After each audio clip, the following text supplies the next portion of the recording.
Менә бит элек безнең артистлар турында шул бер кызык маза кергән. Шулай бер кичкенә генә малай урамнан йөгереп кергән дә әнисенә әйтә икән.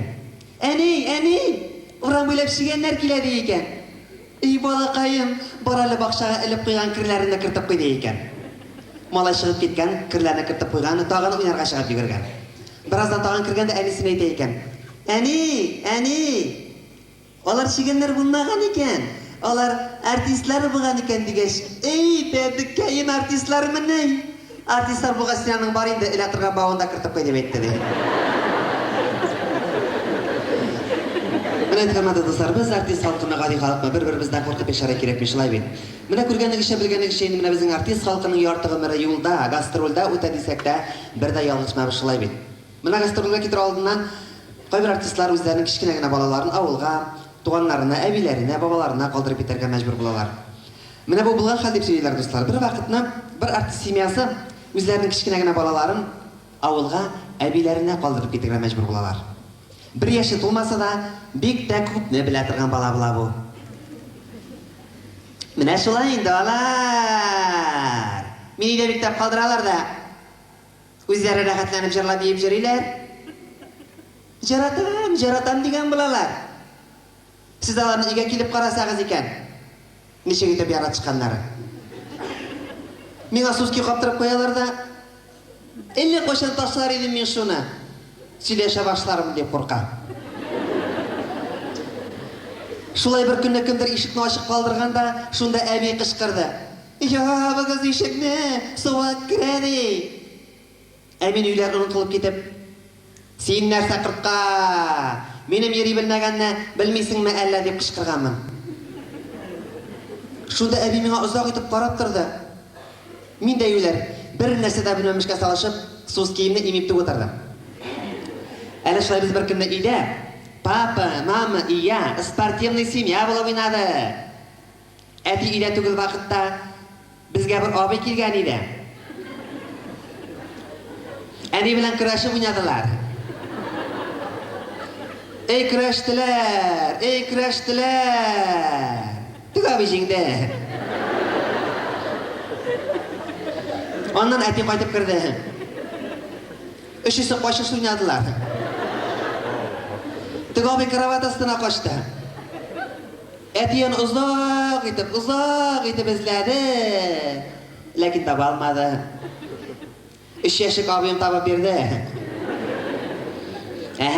Абай, мышнамыйсыңмы? Ничегрәк әни белән көрәшкән вакытта мышны идең диде. Әти әйтте, хәзер мышнатабыз без аны диде. Соңыннан алар кухняга чыгып тәлинкәләр батышып уйнадылар. Biz de алардан файдаланып абыем белән серванттагы бүтән булган, зыңгылдап торган пыяла савытларны стенага барып уйнадык. Шелпәнемә килешеп беттеләр инде шунда. Соңыннан әти тәмсез су салынган шишәсеннән шүмешкә агызып эчте дә, әнине кочаклап җылады. Син миңа мөгез куйдың диде. Әни дә, син миңа яшь чакта, юләр чакта мине алдалап, миңа 2 кыйрык тактың диде. Олдашалар, әтинең мөгезе юк. Әнинең дә 2 кыйрык түгел берәүдә юк. Мин аларның яшерен акчаларын эзләгән вакытта капшап карадым. Элек әти акчасын галстук эченә яшерә иде. Без абыем белән ул акчаны таптык та, икебезгә сникери сала башладык. Икебезгә берне. Вансында абыем аша бетә иде, миңа кәгазе генә кала иде. Хәзер әти акылланды. Акчасын плавкасы эченә яшереп җыри. Мине дә кырып чыкты миндә. Әнинең яшерен акчасы, Кыскачта сөт чыкмый торган йомшак түгәрәк җирендә. Әбинеке мендәр эчендә. Акча эзләгән вакытта мамыкка бата мине шунда. Әле бер көнне минем абыем өйләнмәкче булды. Күрше кызы Наташага. Әбим әйтә, марҗанны бусагымнан да кертмим ди. Әним әйтә, эй балакаем, син бит әле бик яшь, 3 яшең тулсын, аннан өйләнерсең диде. Әтим әйтә, эй улым, өйләнәсең дә бит. Син хатыныңнан ничек туйырмакчы буласың диде. Абыем әйтә, нигә? Холодильниктан? Әти холодильникны ашып күрсәткән иде, абый миндәмәскә булды. Элек минем бер генә исемем бар иде. Бундеркин. Бу татарча әйткәндә Тумасфырын картайган була инде ул. Хәзер икенче исем уйлап таптылар. Имгәк. Базарга барып кайталар да офтаналар. Кибетне урап кайталар да мине төртеп мине сүгәләр. Бу имгәккә базарда ашарга да, эчәргә дә, киенергә дә бик кыйммәт диләр. Туйдым инде шушы исемнәреннән. Әбим әйтә, балакаем, син кичкенә вакытта сине безгә күктән ишеп баручы кыйгак тырналар калдырып китте ди. Әним әйтә, мин бакчага кәбестәгә дип чыккан идем. Син шул кәбестә эшеннән килдең дә чыктың ди. Дөрестен генә каян чыкканымны белсәмме, бүген үк шунда киреп китәр идем. Туйдым шушы дөньяларыннан, туйдым шушы имгәк, җафа дигән сүзләреннән. Туйдым. Менә хөрмәтле дуслар, әйткәнемчә инде менә гастрольгә китер алдыннан балаларны бүтәндә авылга кайтарып куябыз әбиләргә, бабайларга. Менә безнең авылга кайтырга да вакытлар җитмәй качагында дуслар. Но быелтыр 2 көнгә булса да пешергә кайтырга туры килде. Шулай машина белән капка төбенә килеп туктавым булды. Күршедә генә яшәүчәм. Шул Самигулла бабай очрады инде. Ирекенем кайткан икән күрми дә торам. Кил әле, кил. Сине күргәч бер кызык кына шигырем истә килеп төште. Нинди шигырь бабай мин әйтәм. Бик күп гастрольдә йөрисең, берәр җирдә укып ишетерсез дип миңа үзенең шигырьләрен биреп җибәрде. Бер-икесен сөйләп китте бу. Чәчләрем дә бик агарды. Кыйлырга гына тора. Аяклар да картайды. Талырга гына тора. Хәтерем дә начарайды. Калырга гына тора. Күзләреннән күз яшьләре табырга гына тора.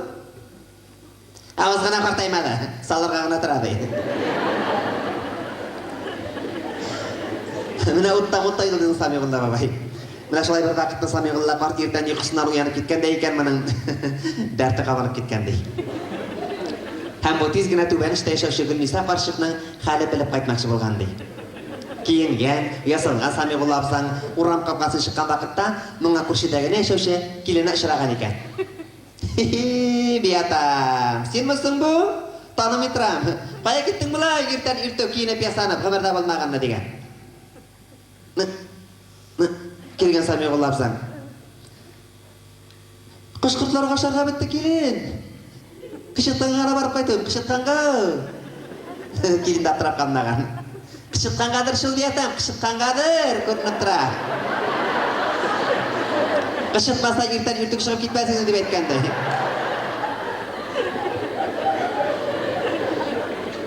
Бу сүзгә Самигулла абзыйны бик тә ачуы чыккан икән. Киленнән бик тә гәрләнгән ди. Шулай көннәрдән бер көнне Самигулла карт чирләп киткәндә килене сорый икән. Биятам, алтын кайы, үлем тиккә дигән 100 сум акчаны кая яшердең дип сораган. Самигулла карт яткан җиреннән 2 генә бармагын күтәрә икән дә ди. Төшереп җибәрә икән. 2 генә бармагын күтәрә икән дә ди. Төшереп җибәрә икән. Бер вакытта үтмәгән Самигулла карт терелеп чыккан икән. Килене сорый ди. Биятам, алтын кайы, үлем тиккә дигән 100 сум акчаны кая яшердең дип сорагач 2 генә бармагына күрсәттең. Ул нәрсә? 100 сум түгел, 200 сум сораган ди.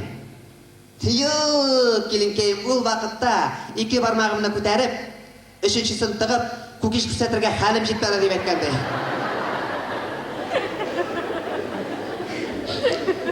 Менә шулай бер көннәрдән бер көннән. 3 яшьлек Марсель абысыннан сорый икән. Абый, кара әле. Ана шибеннәрнең кайсысы ата шибендә, кайсысы ана шибен белмисеңме? Абыйсы да аптырап калмаган. Киләләрне кем мондара? Менә күрәсеңме? Кухнядагы шибеннәрне. Кухнядагы шибеннәр алар барысы да ана шибеннәр. Ана күрәсеңме? Телевизор башындагы, диван башындагы шибеннәрне. Алар барысы да ата шибеннәр дип әйтте.